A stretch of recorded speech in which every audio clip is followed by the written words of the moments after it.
Students, linear programming problem को solve करने के लिए जो रिवाइज सिंप्लेक्स मेथड है, ये सिंप्लेक्स मेथड का ही इम्प्रूव्ड वर्जन है। इसमें सिंप्लेक्स मेथड ही है, लेकिन जो इसकी टेबल है उसमें कुछ चेंज किए गए हैं और ये देखा गया है कि हम केवल उतनी ही कैलकुलेशन करें जो करंटली उस टेबल में रिक्वायर हैं।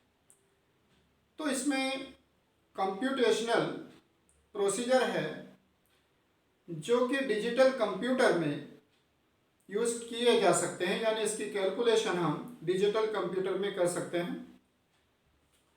जो रिवाइज सिंप्लेक्स मेथड है, इसको तभी हमें समझना चाहिए कि जब हम सिंप्लेक्स मेथड को अच्छी तरह से समझ लेते हैं, क्योंकि ये उसी का इम्प्रूव्ड वर्जन है। तो जितना अच्छा सिंप्लेक्स मेथड समझ में आएगा, ये उतना ही आसान हो जाएगा। तो यहाँ पर हम एक तो ये समझते हैं कि जो रिवाइज सिंप्लेक्स मेथड है, रिवाइज सिंप्लेक्स मेथड, ये दो तरह का होता है। एक इसमें है स्टैंडर्ड फॉर्म 1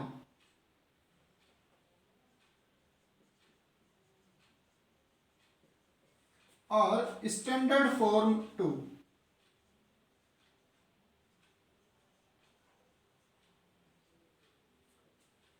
तो रिवाइज सिंप्लेक्स मेथड में स्टैंडर्ड फॉर्म 1 तब कहा जाता है कि जब हम इनिशियल बेसिक फिजिबल सॉल्यूशन के लिए देखते हैं कि आइडेंटिटी बिना आर्टिफिशियल वेरिएबल्स के आ जाती है, या ये कहें कि केवल स्लैक वेरिएबल्स को यूज करने के बाद ही हमें आइडेंटिटी मिल जाती है, तब उसे कहा जाता है स्टैंडर्ड फॉर्म 1।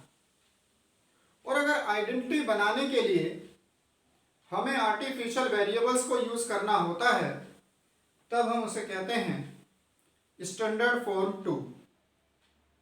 जो स्टैंडर्ड फॉर्म 1 है, वो जनरली जो सिंप्लेक्स मेथड है उसकी कैलकुलेशन कुछ चेंज के साथ वैसी ही है, और जो स्टैंडर्ड फॉर्म 2 है, इसका सॉल्यूशन टू फेस मेथड में कुछ चेंज के साथ है।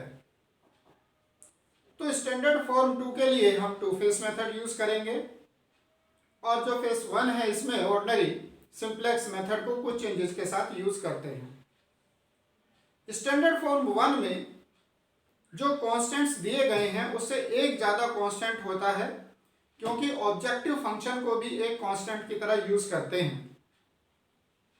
स्टैंडर्ड फॉर्म 2 में दो एडिशनल कांस्टेंट ऐड हो जाते हैं, क्योंकि ऑब्जेक्टिव फंक्शन के साथ साथ एक आर्टिफिशियल वेरिएबल के लिए भी ऑब्जेक्टिव फंक्शन बनाते हैं, और उन दोनों को ही कांस्टेंट की तरह हम यूज करते हैं। तो स्टैंडर्ड फॉर्म 2 में दो एडिशनल रो होती हैं, और स्टैंडर्ड फॉर्म 1 में एक एडिशनल रो होती है। प्रोसीजर क्या है वो हम एक क्वेश्चन को लेकर के समझेंगे कि किस तरह से स्टैंडर्ड फॉर्म 1 और स्टैंडर्ड फॉर्म 2 को सॉल्व करते हैं। तो पहले हम एक क्वेश्चन ले रहे हैं स्टैंडर्ड फॉर्म 1 के लिए, जिसमें हमें आइडेंटिटी बनाने के लिए आर्टिफिशियल वेरिएबल की जरूरत नहीं होगी। तो यहाँ पर ये क्वेश्चन हमने लिखा है, और इसमें इक्वल टू बनाने के लिए हम सिलेक्ट वेरिएबल लेंगे, जो कि ये इस तरह की फॉर्म में आ जाएगा। Maximum z equal to 3x1 plus 2x2 plus 5x3 subject to the constants x1 plus 2x2 plus x3, और आपने ऐड किया इसमें सिलेक्ट वेरिएबल x4, और इक्वल टू हो गया 430। सेकेंड हो जाएगा 3x1 plus 2x3 plus x5 equal to 460, x1 plus 4x2 plus, और इसमें हो जाएगा x6 equal to 420, x1 x2 x3 x4 x5 x6 all greater than equal to 0। अब इसमें इक्वल टू बनाने के बाद आपने ऑब्जर्व किया कि जो x4 x5 x6 हैं इनके कोएफिशिएंट से आपको आइडेंटिटी मिल जाती है। इट मीन्स ये स्टैंडर्ड फॉर्म 1 है। Objective function treating as a constant, तो इसे भी हम एक कांस्टेंट की तरह यूज करते हैं। तो जो पहले यहां पर z वाला कांस्टेंट बनेगा वो z माइनस यहाँ पर जो 3x1 है लेफ्ट साइड पर ले गए माइनस 3x1, इस तरह से ये माइनस का 2x2 माइनस 5x3 और तीन वेरिएबल यहाँ पर x4 x5 x6 हैं जिनके कोएफिशिएंट 0 लिए जाते हैं। 0x4 0x5 0x6 और ये इक्वल टू बनेगा 0, क्योंकि इस z के साथ जब हम सबको लेफ्ट साइड पर ले गए हैं तो जो इसकी राइट साइड है वो 0 है। Next x1 plus 2x2 plus x3 plus x4 equal to 430।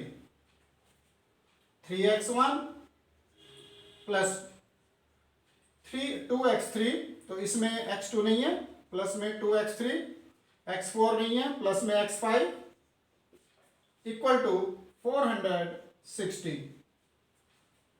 x1 plus 4x2 plus x6 equal to 420। अब इसे हम एक मैट्रिक्स में लिखते हैं, मैट्रिक्स फॉर्म।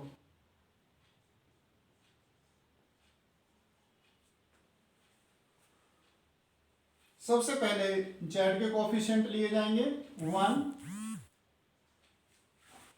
यहां पर z का कोएफिशिएंट 1 है और तीनों में z नहीं है तो वहां पर इनके कोएफिशिएंट 0 हो गए। x1 का कोएफिशिएंट लेते हैं -3 1 3 1, ये x1 के कोएफिशिएंट हो गए। x2 के कोएफिशिएंट -2 2 0 4 -2 2 0 4। x3 में सबसे पहले -5 1 2 और यहां पर x3 लास्ट में नहीं है तो उसका कोएफिशिएंट 0। x4 में 0 1 0 0 0 0 1 0 0 0 0 1। जो यहां पर सबसे पहले वाला कॉलम है z के लिए, उसे हम जनरली E1 से रिप्रेजेंट कर देते हैं।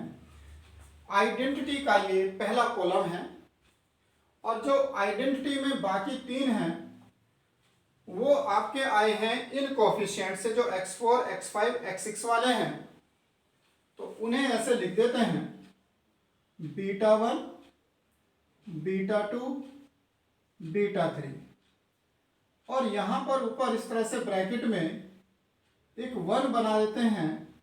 ये जो 1 है ये एक नोटेशन है, ये इस बात को रिप्रेजेंट कर रहा है कि स्टैंडर्ड फॉर्म 1 हम सोल्व कर रहे हैं। जो यहाँ पर इनके वेक्टर्स हैं इनको अलग नाम दे रहे हैं α1 α2 α3 α4 α5 α6। यानी हम केवल बीटा जो लिख रहे हैं वो ये समझाने के लिए लिख रहे हैं कि ये हमारा जो बेसिक जो आइडेंटिटी मैट्रिक्स है, तो आइडेंटिटी मैट्रिक्स को हमने इस तरह से ये नाम दिया है β1 β2 β3 करके। अदरवाइज वो कोई नए कॉलम नहीं है, वो α1 α2 α3 में से ही कॉलम है। तो इससे हम अब टेबल कंस्ट्रक्ट करते हैं।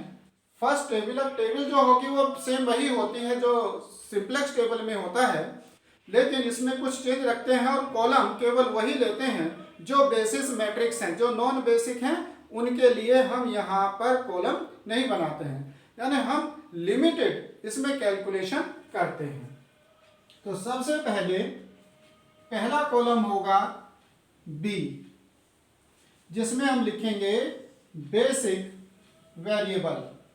उसके बाद सेकंड होगा, उसमें लिखते हैं B1 इनवर्स।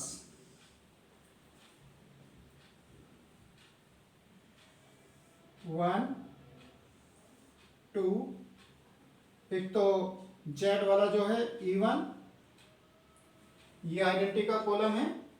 उसके बाद ये β1, ये आइडेंटिटी का कॉलम है। इसके बाद β2 और β3।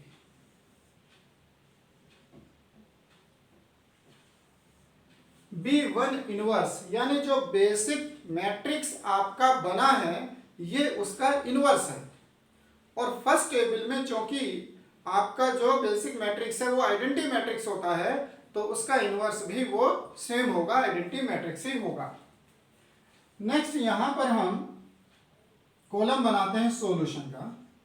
सॉल्यूशन लिखते हैं। उसके बाद हम यहां पर एक कॉलम बनाते हैं yk के लिए। इसकी रिक्वायरमेंट तब होगी अगर ये कंफर्म हो जाए कि ये जो सॉल्यूशन हमने लिया है ये सॉल्यूशन ऑप्टिमल नहीं है और हमें इंप्रूव्ड सॉल्यूशन चाहिए। इसे हम आगे टेबल में पता करते हैं कि यहां पर ये कौन सा होगा।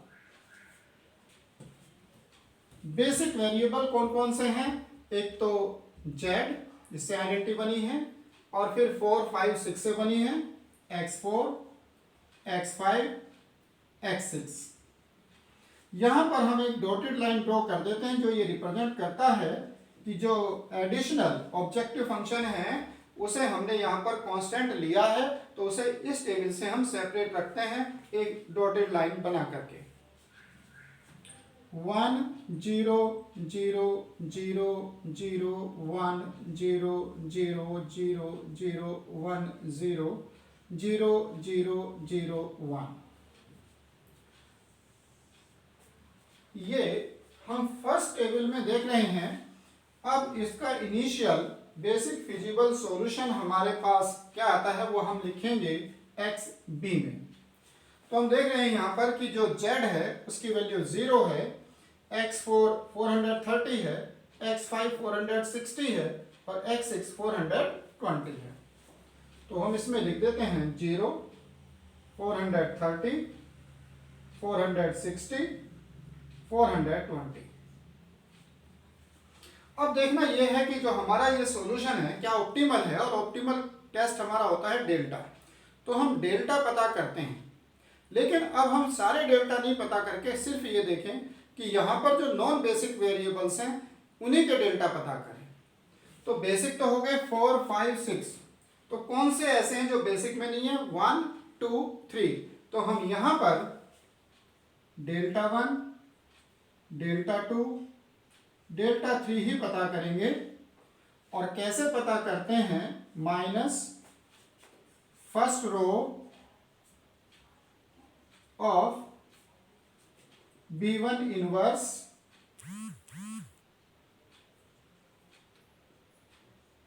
और यहां पर वो वाले कॉलम होंगे जिनका डेल्टा पता करना है, यानी 1, 2, 3। तो alpha 1, alpha 2, alpha 3 minus first row 1, 0, 0, 0, alpha 1 minus 3 1, 3, 1, alpha 2 minus 2 2, 0, 4, alpha 3 minus 5 1, 2, 0 equal to row into column multiply करेंगे और जो बाहर माइनस है उससे मल्टीप्लाई करेंगे, तो ये आ जाएगा 3, 2, 5। इट मीन्स डेल्टा 1 आपके पास आया है 3, डेल्टा 2 आया है 2 और डेल्टा 3 है 5। तो जो पॉजिटिव में सबसे ज्यादा डेल्टा है वो डेल्टा 3 है। इट मीन्स हमें अल्फा 3 को इनकमिंग वेक्टर लेना होगा।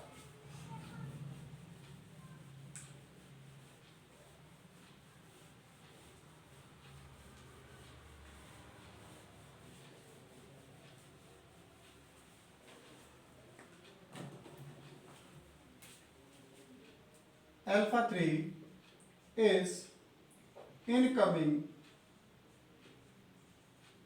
वेक्टर।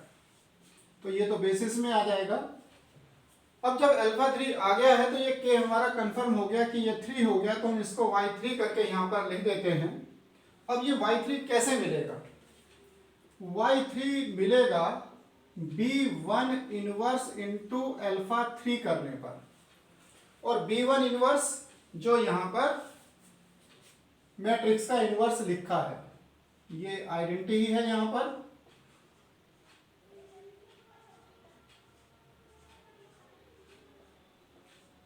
इनटू में अल्फा 3 है -5 1 2 0, मल्टीप्लाई करते हैं, -5 1 2 0 आ गया।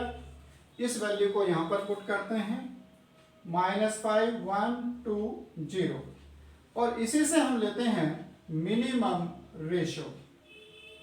Minimum ratio XB upon y3 हो गया। तो ये तो ऑब्जेक्टिव फंक्शन के लिए था, z के लिए था।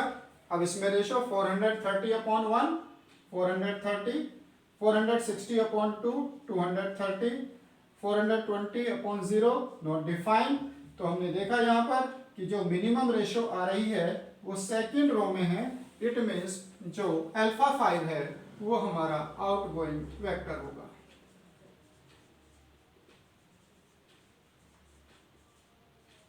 और जो हमारा इनकमिंग है और आउटगोइंग है, इनकमिंग हमारा हमने पहले डिसाइड कर लिया है कि जो अल्फा 3 है वो इनकमिंग है। तो अल्फा 3 इनकमिंग और अल्फा 5 आउटगोइंग दोनों यहां पर इंटरसेक्ट कर रहे हैं। तो ये हमारा की एलिमेंट है। 2 is the key element of first table. तो आप देखते हैं उसी तरह से जैसे हम सिंप्लेक्स मेथड में करते थे, बस उसमें कुछ चेंजेस किए गए हैं। अब नेक्स्ट टेबल में फिर वही प्रोसीजर लेंगे कि इसे 1 बनाएंगे, और जो इसके ये साथ वाले एलिमेंट्स हैं उन्हें 0 बनाएंगे। तो जो हम नेक्स्ट टेबल ले रहे हैं, B, उसके बाद B1 इनवर्स, सबसे पहले E1, उसके बाद नेक्स्ट। अब यहाँ पर जो बीटा 1 है, एक्चुअली बीटा 1 वो अल्फा 4 ही है, तो बीटा 1 लिखें या अल्फा 4 लिखें, और 1 इससे लगा देते हैं कि स्टैंडर्ड फॉर्म 1 है, इसका कोई ज़्यादा मीनिंग नहीं है। बीटा 2 हमारा हो गया अल्फा 5, और अल्फा 5 हमारा आउटगोइंग हो गया, और उसकी जगह आ गया है अल्फा 3। और नेक्स्ट जो यहां पर बीटा 3 लिखा है वो बीटा 3 अल्फा 6 है। तो ये हो गया हमारा B1 इनवर्स, यानी जो बेसिक मैट्रिक्स बनेगा उसका इनवर्स। नेक्स्ट यहां पर हम लिखते हैं सॉल्यूशन XB। नेक्स्ट फिर हम चेक करेंगे क्या y के हमें चाहिए, यानी ये मैक्सिमम है या नहीं है, और अगर नहीं है, इम्प्रूव्ड सॉल्यूशन लेना है, तो फिर हम आगे के इन दोनों कॉलम को भी कंप्लीट करेंगे। तो सबसे पहले हम इसमें पता कर रहे हैं कि इसको 1 बनाना है, x4, सेकंड वाला आ जाएगा x3 जो इनकमिंग हो गया है, x6,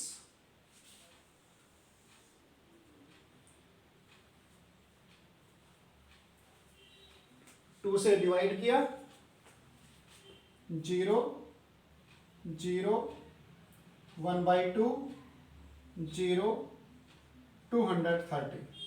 लेकिन इसको हम तभी फिल करेंगे, पहले ये पता कर लेंगे कि हमारा इस बार YK क्या होगा। तो इसलिए यहाँ पर जो YK था उस वाली एंट्रीज को यहाँ पर नहीं लिखना है, जैसा कि हम ऑर्डर सिंप्लेक्स मेथड में इससे पहले करते रहे हैं। यहाँ पर नहीं करेंगे, वो 0 और 1 इस तरह से यहाँ पर नहीं बनाएंगे। तो यहाँ पर 1 लेने के बाद हमने देखा इसमें 0 चाहिए, लेकिन ऑलरेडी 0 है, तो इसको एज इट इज कॉपी कर देंगे, 0 0 0 1 420, और यहाँ पर 1 है और हमने ये 1 बना लिया है यहाँ पर, तो इसे सीधे सीधे हम डायरेक्ट माइनस कर देंगे, यानी R2 change to R2 minus R3 कर रहे हैं। 0 माइनस 0, 1 माइनस 0, 0 माइनस 1/2,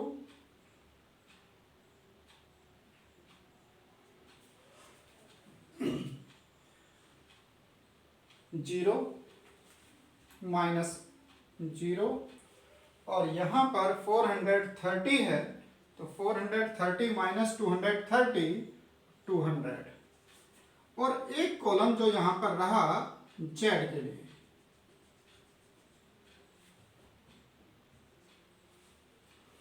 उसमें भी हमें यहाँ पर 0 बनाना है, तो इसमें 5 से इंटू करके तब हम उसे लिखेंगे। R1 change to R1 plus 5R3। R1 हमारे पास है 1 0 0 0, और इसमें हमने 5 से मल्टीप्लाई किया। R3 में 0 0 5/2 0, 5 से इंटू करेंगे 0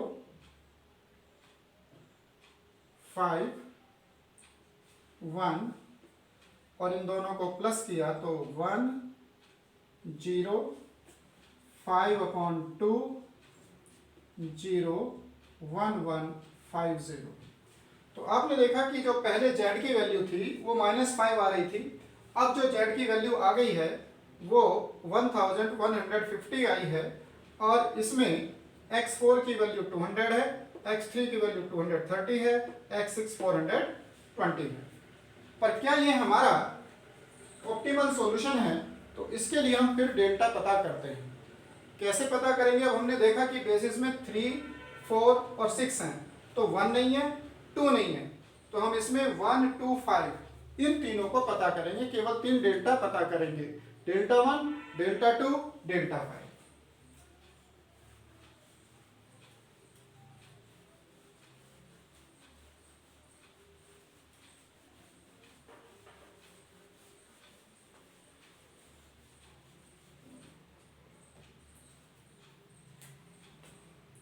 तो सेकंड टेबल के लिए डेल्टा 1,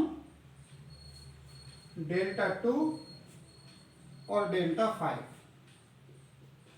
कैसे पता करते हैं? वही पुराना प्रोसेस है, माइनस फर्स्ट रो लिखेंगे 1 0 5/2 0, और यहां पर 3 कॉलम आएंगे। पहले अल्फा 1 वाला -3 1 3 1, उसके बाद 2 -2 2 0 4, और नेक्स्ट 5 के लिए 0 0 1 0 इक्वल टू -3 0 15/2, तो -3 प्लस 15/2 ये आएगा 9/2 माइनस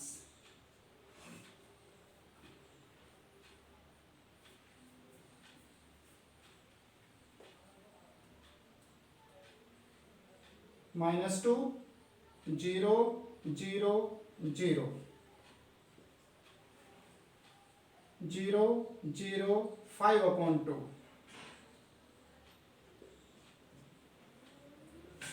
तो डेल्टा 1 हमारे पास आया है -9/2, डेल्टा 2 है 2, और डेल्टा 3 है -5/2। इट मीन्स यहाँ पर जो डेल्टा 2 है वो मैक्सिमम है,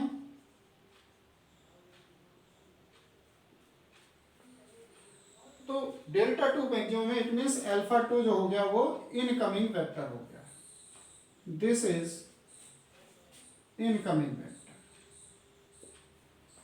अब ये पता करना है कि आउटगोइंग कौन सा होगा, तो उसके लिए पहले तो हम ये डिसाइड कर लिया हमने कि भाई ये वाला तो y2 है, तो हम यहाँ पर b1 इनवर्स अल्फा 2 लिखेंगे, वो हमारा y2 होगा। तो y2 इक्वल टू हो जाएगा b1 इनवर्स अल्फा 2।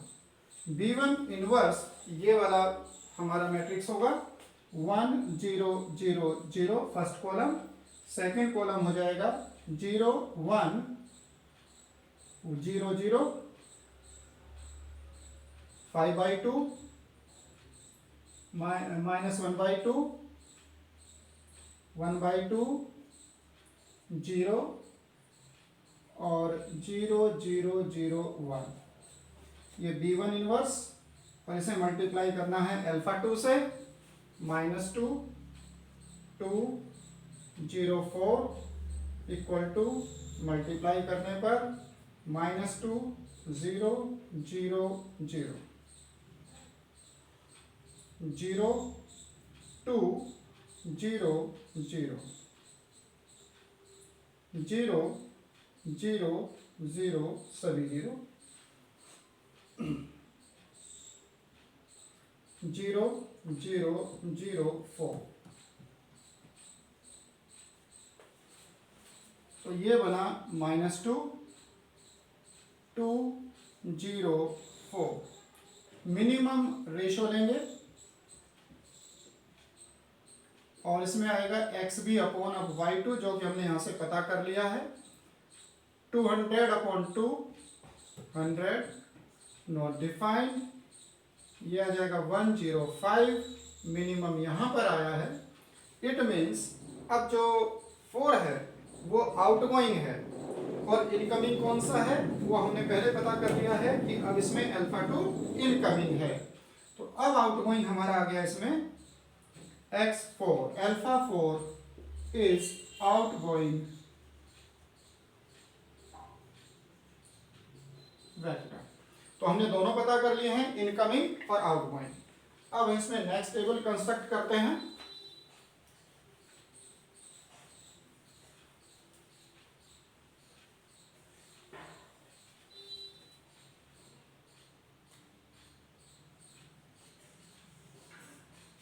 B और उसके बाद B1 इनवर्स, E1 α3 और ये 6। नेक्स्ट में सॉल्यूशन लिखेंगे। जो सॉल्यूशन होगा XB, उसके बाद चेक करेंगे कि हमें अगर ऑप्टिमल मिल गया है तो आगे टेबल नहीं बनेगी। तो सबसे पहले कंस्ट्रक्ट करते हैं इसको। इसमें क्या क्या वैल्यू आएंगी? Z, X4 आउटगोइंग हो गया है और उसकी जगह पर 2 आ गया है। X2, X3, X6।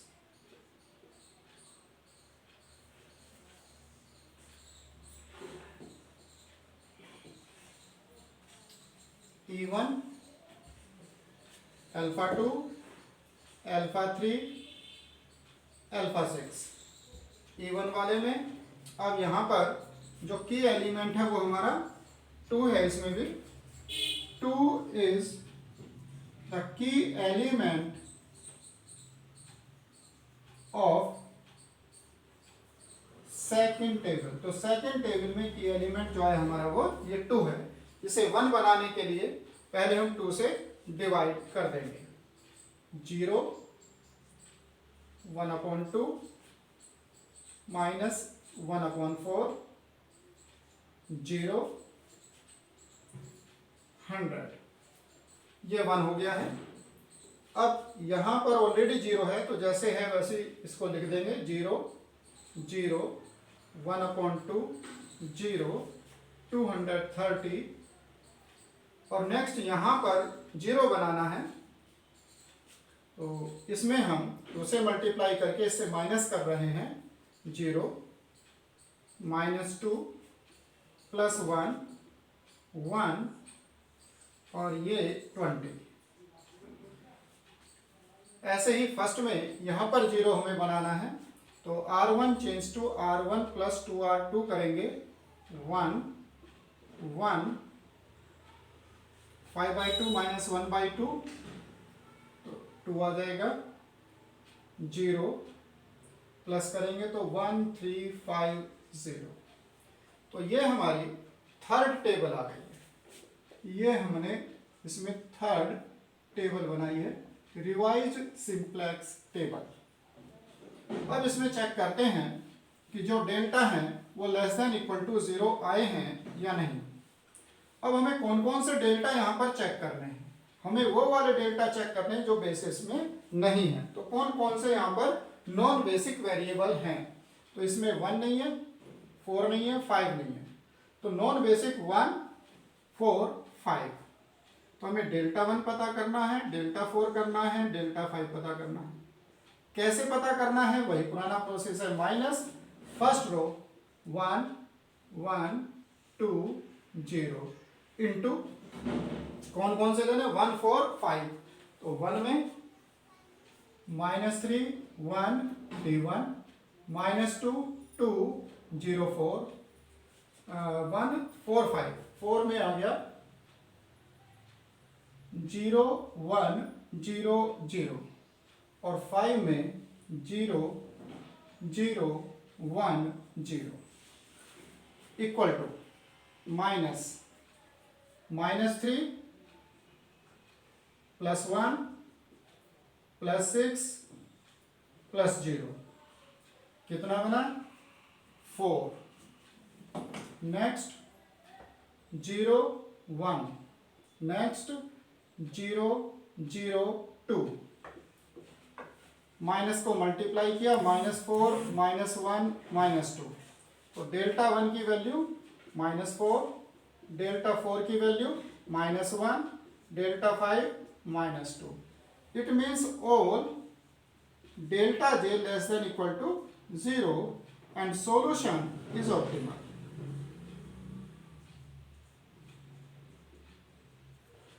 तो यहां पर आपको जो ऑप्टिमल सॉल्यूशन मिला उसमें क्या वैल्यू आप लिख रहे हैं, यहां से x2 की वैल्यू 100 है, x3 की वैल्यू 230 है, जो x6 है ये आपका स्लैक वेरिएबल था, x1 की वैल्यू 0 है क्योंकि वो इसमें नहीं है, नॉन बेसिक है, और z की वैल्यू 1350 है जो कि z की मैक्सिमम वैल्यू है क्योंकि ये हमारा ऑप्टिमल सॉल्यूशन है।